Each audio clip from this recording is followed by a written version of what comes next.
Mino va Arafat ziyoratchilarni kutib olishga tayyor. Bugun kechqurun 15 ming o'zbekistonlik ziyoratchilar Makka Mukarramadagi mehmonxonalardan haj ibodatining asosiy amallarini bajarish uchun Mino vodiysiga yo'l oladilar. Aytish joizki, bugungi kungacha O'zbekiston ishchi guruhi vakillari tomonidan ziyoratchilarimiz ulug' ibodatni bekamu ko'z ado etishlari uchun Mino, Arafot va Muzdalifa vodiylarida barcha shart-sharoitlar to'liq tayyor holatga keltirilgan.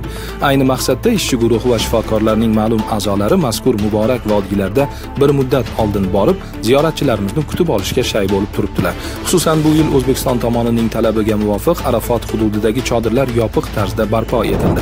Ularning atrofi issiq o'tkazmaydigan panellar bilan o'ralgan, sovutish tizimi o'rnatilgan, gilam va to'shaklar solingan. Bu hozirgi yoz kunlarida ziyoratchilarga qo'shimcha qulaylik yaratadi.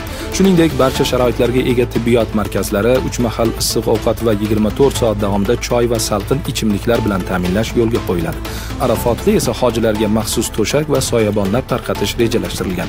Ayni paytgacha soha rahbarlari tomonidan ishchi guruhi a'zolari, ellikboshilar va shifokorlar jamoasiga haj jarayonlarini namunali boshqarish, belgilangan tartiblarga rioya etish va shar'iy masalalar haqida batafsil tushuntirildi.